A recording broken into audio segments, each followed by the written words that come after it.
Good morning friends, સજીવ વિશ્વમાં તમારા બધાનું સ્વાગત છે. આજનો આપણો ટોપિક છે ગોત્ર, યાની કે આપણે ઓર્ડર વિશેની વાત કરવાના છીએ. એ પહેલા હું ગોત્ર વિશેની માહિતી આપું એ પહેલા જસ્ટ આપણે રિવિઝન લઈ લઈએ પ્રીવિયસ લેક્ચરનું. કાલના લેક્ચરમાં મેં તમને કુળ વિશેની માહિતી આપેલી હતી, બરાબર? આપણે કુળની અંદર આપણે વનસ્પતિ અને પ્રાણીઓના ઉદાહરણ દ્વારા કુળ વસ્તુ શું છે, યાની કે પ્રજાતિઓનો સમુદાય એટલે કુળ, જેમાં આપણે સૌ પ્રથમ વર્ગીકરણની શ્રેણીથી ચાલુ કર્યું હતું. વર્ગીકરણની શ્રેણીઓ આપણે રોજને માટે પહેલા રિપીટમાં લખવાની જ છે, કારણ કે આના ઉપર જ આપણા આ ટોપિક ચાલે છે. વર્ગીકરણની શ્રેણીમાં આપણે આ વસ્તુ સુધીની વાત કરી હતી. આપણે પહેલા જાતિ વિશેની માહિતી લીધી, ત્યારબાદ આપણે પ્રજાતિ વિશેની માહિતી લીધી. પ્રીવિયસ લેક્ચરની અંદર આપણે કુળ વિશેની માહિતી લીધી. આજના લેક્ચરમાં આપણે ગોત્ર વિશેની માહિતી લેશું, ત્યારબાદ વર્ગ, ત્યારબાદ સમુદાય અથવા તો વિભાગ, અને લાસ્ટમાં સૃષ્ટિ, સજીવ સૃષ્ટિ. આ બધી આપણી વાત હતી વર્ગીકરણની શ્રેણીઓ. આપણે જાતિ ભણી ગયા, પ્રજાતિ ભણી ગયા, કુળ ભણી ગયા. આજે આપણે અહીંયા પહોંચ્યા છીએ ગોત્ર. કુળમાં આપણે કીધું હતું કે નજીકનો સંબંધ ધરાવતી પ્રજાતિઓનો સમૂહ એટલે કુળ. હવે આપણે વાત કેની કરવાની છે આજે? ગોત્ર, યાની કે આપણે ઓર્ડર વિશેની વાત કરવાની છે. તો ગોત્ર એટલે શું? તો કે નજીકનો સંબંધ ધરાવતી કુળનો સમૂહ એટલે ગોત્ર. આજની આપણી ડેફિનેશન આ થશે. ગોત્ર એટલે શું? નજીકનો સંબંધ ધરાવતી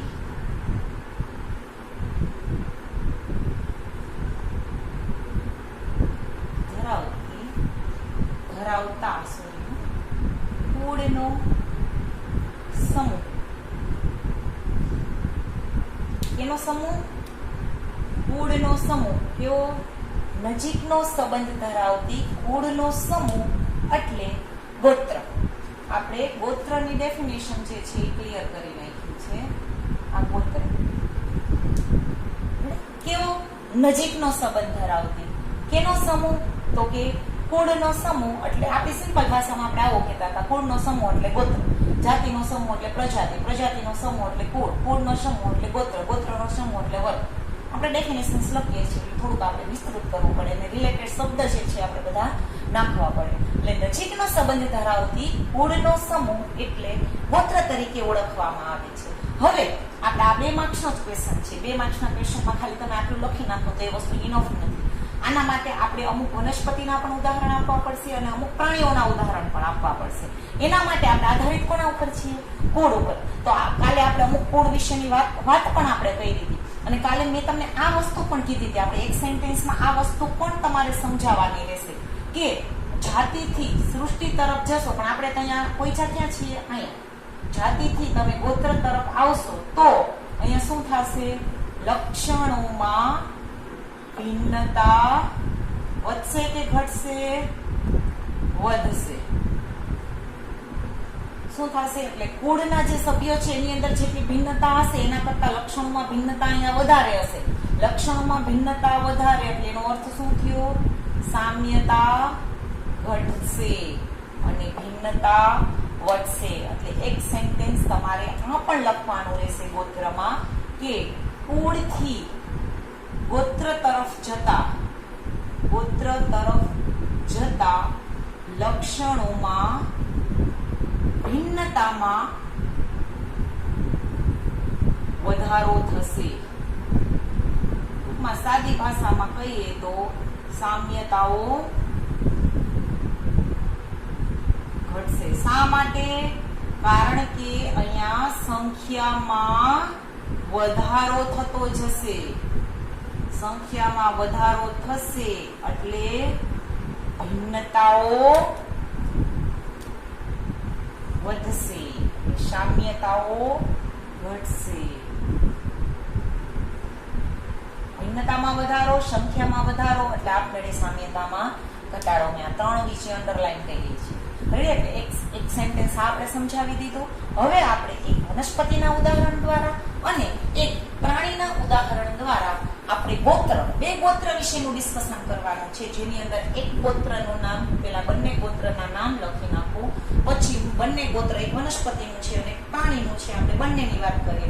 આપણે કાલે ફેલિડી અને કેનિડી આની વાત કરી હતી આપણે. આ તમારા મગજમાં આવી જશે.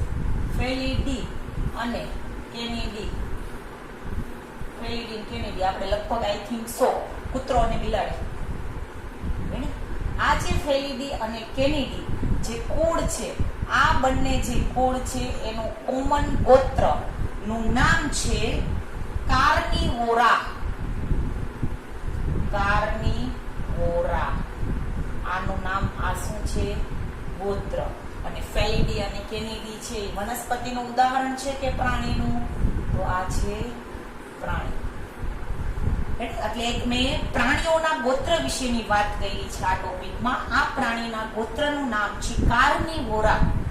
આ કયા કુળનો સમૂહ છે? તો કે ફેલિડી અને કેનિડી કુળ જે છે, આ બંને કુળનું ગોત્રનું નામ છે કાર્નિવોરા. આ સિમ્પલી તમને યાદ રહી જાય એટલે મેં હાવ સિમ્પલ ભાષામાં મેં તમને અહીંયા લખી દીધું છે. એટલે ફેલિડી અને કેનિડી કુળ છે અને કાર્નિવોરા જે છે ગોત્રનું નામ છે. અને આ ઉદાહરણ કેનું છે? પ્રાણીઓનું. ત્યારબાદ હવે હું વાત કરવા જઈ રહી છું વનસ્પતિ વિશે. આપણે હવે એક ઉદાહરણ આપણે વનસ્પતિનું લઈ લઈએ. તો હું વનસ્પતિના ઉદાહરણની વાત કરું તો વનસ્પતિની અંદર આપણે સોલેનેસી કુળ ભણ્યા છીએ. હા કે ના? હા, આપણે આ કુળ ભણ્યા છીએ સોલેનેસી. અને હજી એક નવા કુળનું નામ તમને આપ્યું છે. એ કુળનું નામ તમારે યાદ રાખવાનું છે. એ પણ વનસ્પતિનું છે. આ કુળનું નામ છે કોન્વોલ્યુલેસી. કોન્વોલ્યુલેસી.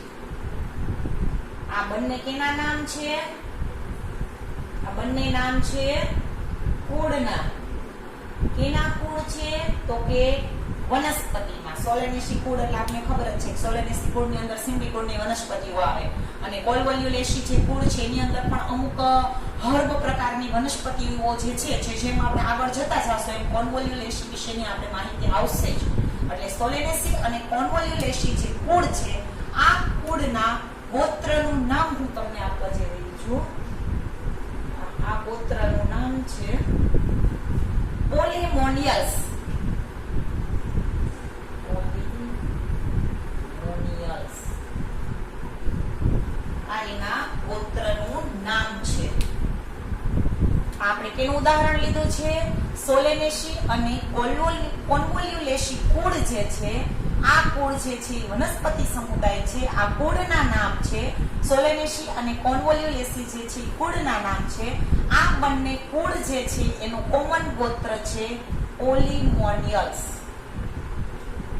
એટલે આ રીતના તમને જો ગોત્ર વિશેની માહિતી આપવાનું કહે તો પહેલા તો તમારે ગોત્ર એટલે શું એની ડેફિનેશન આપવાની રહેશે. તો કે નજીકનો સંબંધ ધરાવતા કુળનો સમૂહ એટલે ગોત્ર. પછી બીજા એક સેન્ટેન્સમાં તમારે આ વસ્તુ કહેતી જ જવાની કે તમે કુળથી ગોત્ર તરફ જશો એટલે લક્ષણોમાં ભિન્નતાઓમાં વધારો થશે અને સામ્યતાઓમાં ઘટાડો થશે. આનું રીઝન શું છે કે ભાઈ તમે જાતિથી આમ સૃષ્ટિ તરફ જાઓ છો એટલે સંખ્યામાં વધારો થાય છે. સંખ્યામાં વધારો થશે એટલે આપમેળે લક્ષણોમાં ભિન્નતામાં વધારો આવશે અને લક્ષણોમાં જે સામ્યતાઓ જે છે એનો ઘટાડો આવશે. ત્યારબાદ તમારે એક વનસ્પતિ અને પ્રાણીનું ઉદાહરણ લઈ અને આ વસ્તુ આપણે સમજાવવાની છે. તો આપણે એક પ્રાણીનું ઉદાહરણ લીધું જેની અંદર આપણે ફેલિડી અને કેનિડી કુળ વિશેની તો આપણે વાત કરેલી જ હતી. આ જે કુળ છે એના ગોત્રનું નામ શું છે? તો કે કાર્નિવોરા.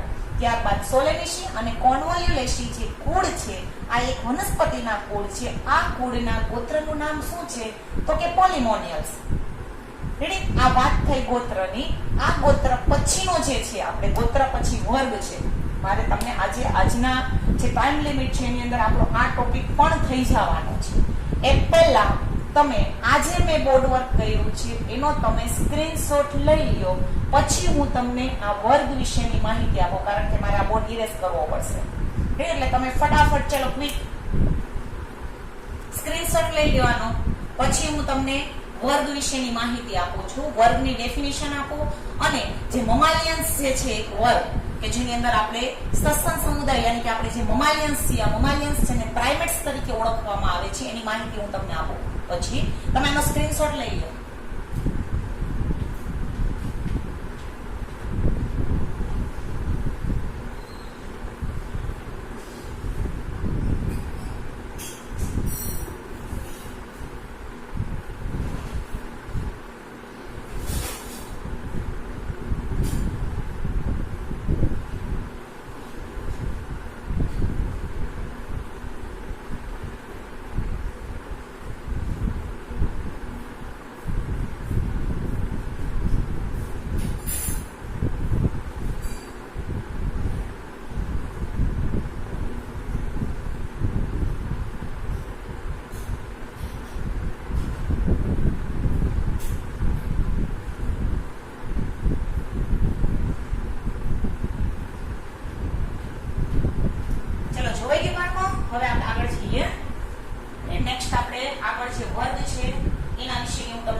કરી નાખું છું કારણ કે તમે સ્ક્રીનશોટ લઈ લીધો છે. આટલી વારમાં તો લેવાય જ ગયું. ખબર તો હું એ દરમિયાન પાણી પી એવી હો, બીજી ક્યાંય નહોતું ગઈ એટલે ટેન્શન ન લેતા. ચલો આપણે હવે માહિતી લઈએ વર્ગ વિશે. What is the meaning of વર્ગ? ગીવ ધ ડેફિનેશન ઓફ વર્ગ. એટલે વર્ગ જે છે એને ઇંગ્લિશમાં આપણે ક્લાસ તરીકે ઓળખવામાં આવે છે. આપણે શું કહેશું? ક્લાસ.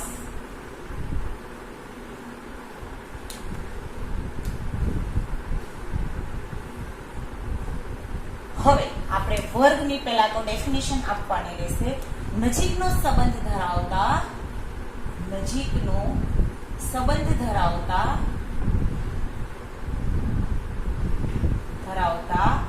ગોત્રનો સમૂહ. ગોત્રનો સમૂહ એટલે શું થશે? વર્ગ. આપણી ડેફિનેશન થઈ. કેવો? તો કે નજીકનો સંબંધ ધરાવતા નજીકનો સંબંધ ધરાવતા ગોત્રનો સમૂહ એટલે વર્ગ તરીકે ઓળખવામાં આવે છે. એટલે સેમ વે તમે અહીંથી જાતિથી વર્ગ તરફ જશો એટલે સંખ્યામાં વધારો થશે, એટલે ભિન્નતાઓ જે છે એમાં વધારો થશે અને સામ્યતા જે છે એમાં ઘટાડો આવશે. આ માહિતી તો તમારે કોમનલી બધામાં લખી જ નાખવાની છે કારણ કે આપણા 2 માર્ક્સનો ક્વેશ્ચન છે એટલે તમારે થોડુંક એટલી તો તમારે જસ્ટ માહિતી આપવી જ પડશે બધાને. હવે આપણે વર્ગ જે છે આ વર્ગ વિશેના ઉદાહરણ વિશેની હું તમને વાત કરી રહી છું. ધારો કે એક ગોત્ર છે પ્રાઇમેટ. હું અત્યારે નામ લખી રહી છું ગોત્રનું. આ ગોત્ર જે છે એનું નામ છે પ્રાઇમેટ. આ જે પ્રાઇમેટ જે ગોત્ર છે આ પ્રાઇમેટ ગોત્ર જે છે એ પ્રાણીઓનું છે. એનું પ્રાણીઓનું. આ જે ગોત્ર છે પ્રાઇમેટ એના હું તમને વર્ગ વિશેની માહિતી આપો તો આ જે પ્રાઇમેટ છે એનો વર્ગ છે. પ્રાઇમેટના વર્ગનું હું નામ લખી રહી છું મમાલિયા.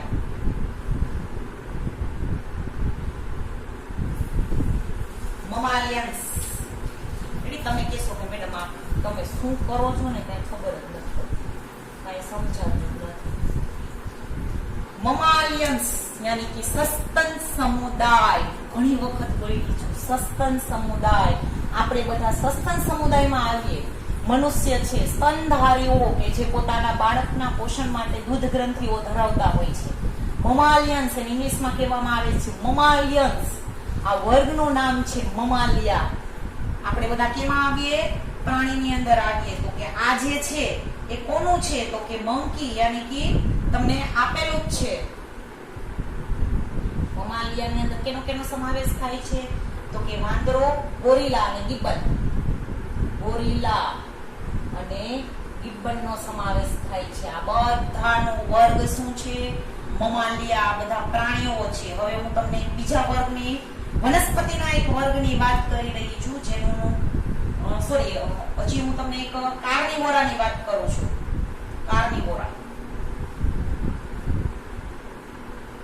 કાર્નિવોરા આપણે આગળના જે આની અંદર મેં જ્યારે તમને ગોત્ર કરાયો ત્યારે આપણે ગોત્રની અંદર કાર્નિવોરા વર્ડ જે છે કાર્નિવરસ.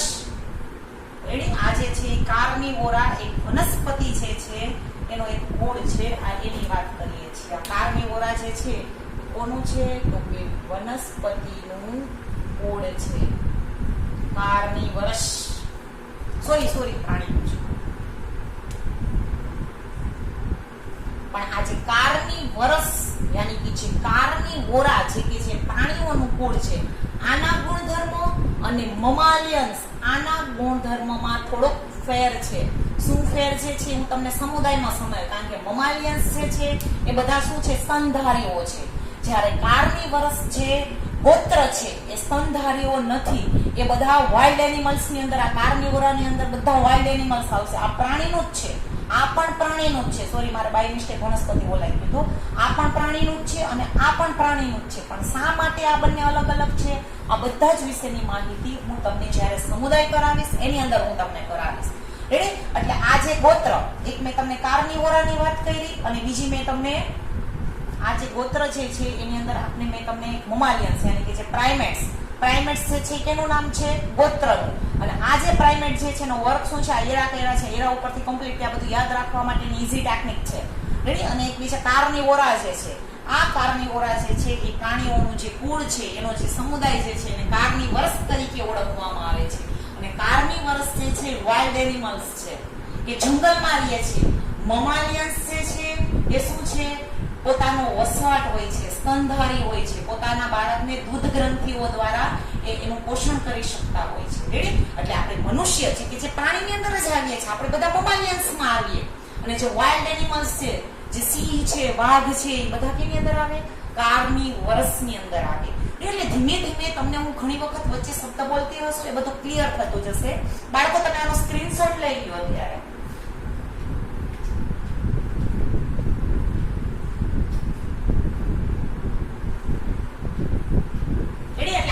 આજના ટોપિકની અંદર મેં તમને ગોત્ર વિશેની પણ માહિતી આપી ને વર્ગ વિશેની પણ માહિતી આપી. બધું શોર્ટલી તમને સમજાઈ જાય એ રીતના એરા દ્વારા તમને સમજાયું છે.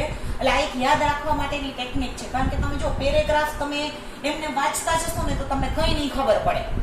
રેડી? એટલે જે તમને સ્ક્રીનશોટ લેવા માટેનું હું તમને એટલા માટે જ કહું છું કે જો તમે આ રીતના સ્ક્રીનશોટ લઈ લો, એટલે જે તમારો સ્ક્રીનશોટ તમે જ્યારે એનસીઈઆરટી ની ટેક્સ્ટ બુક તમારી પાસે હોય જ છે, એમાં રીડ કરો અને જો તમે ક્યાંય અટકી જાઓ ને તો આ સ્ક્રીનશોટ હોય ને તો તમને કન્ફર્મેશનમાં ઈઝી રહે.